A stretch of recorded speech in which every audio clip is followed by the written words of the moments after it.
আমি আমার লেখা ছোট গল্প ভাগ্যলিপি পর্ব 4 পড়ছি। আশা রাখছি ভালো লাগবে। সেদিন কাঠের আলমারিটা খুলে রমিজের মা চোরা কুঠুরিতে দেখল বালা দুটো নেই। এখানে তো ছিল বহু বছর, এখন গেল কোথায়?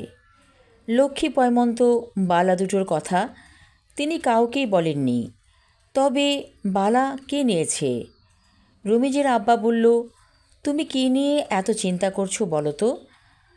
কারণ এ কথা বলা নিষেধ আছে, তাই মুখে হাসি রেখে বলল রমিজের মা, না কোনো বিষয়ে চিন্তা করছি না। তুমি তোমার সোনার বালা খুঁজে বেড়াচ্ছ তাই না? বলে রমিজের আব্বা। আপনি জানলেন কি করে? চমকে উঠে বলে রমিজের মা। যে বালা আমার মা পড়ে থাকতো সেই কথা আমি জানবো না তো কে জানবে? হেসে বলে রমিজের আব্বা।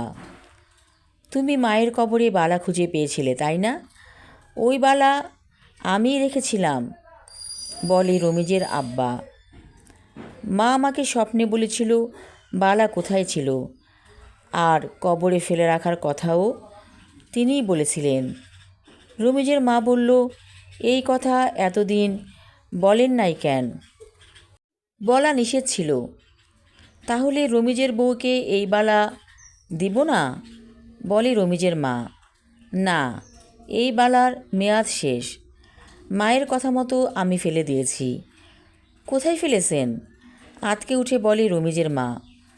রমিজের আব্বা বলল, এমন এক জায়গায় যে বালা দেয়া হয়েছে মানুষের হাতে তা নেই, চলে গিয়েছে জিনের হাতে।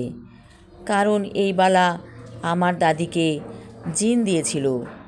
সে অনেক কাল আগের কাহিনী। আমাদের গ্রামে যে দিঘি ছিল সেই দিঘিতে বাস করত জিনের বাদশা। দাদা যান জিন পালত। দাদিকে যখন দাদা বিয়ে করেছিল তখন উপহার হিসেবে বালা দিয়েছিল জিনের বাদশা, এবং শর্ত ছিল এই বালা একদিন নিয়ে যাবে। সেই কথা মতো আমি কাজ করেছি। আমাদের যা ধন দৌলত আছে সবই তো রমিজের।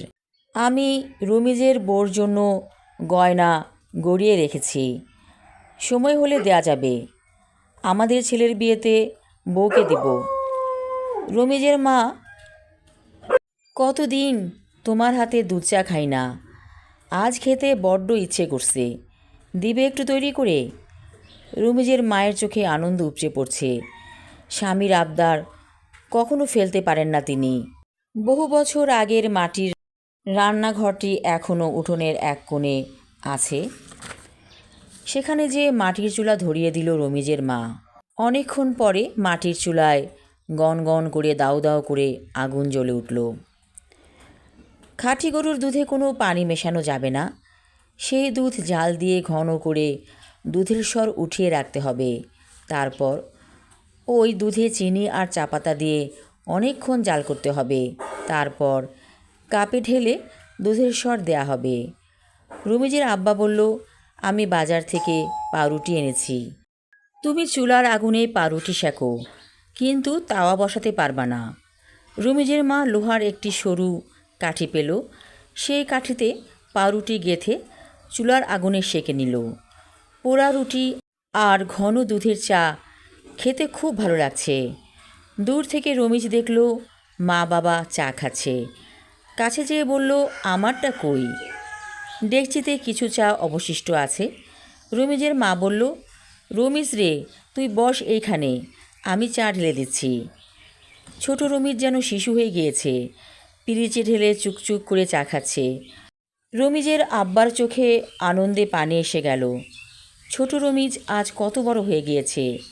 রমিজের পিঠে হাত রেখে ওর আব্বা বলল, কোনো দিন মানুষকে ঠকাবা না, সৎভাবে জীবনযাপন করবে, দেখবে শান্তি তোমার কোনো দিন নষ্ট হবে না। ওরা তিনজন চুপচাপ অনেকক্ষণ রান্নাঘরে বসে থাকলো। আমি আমার লেখা ছোট গল্প ভাগ্যলিপি পর্ব 4 এবং শেষ পর্ব পড়লাম। আশা রাখছি ভালো লাগবে। ধন্যবাদ।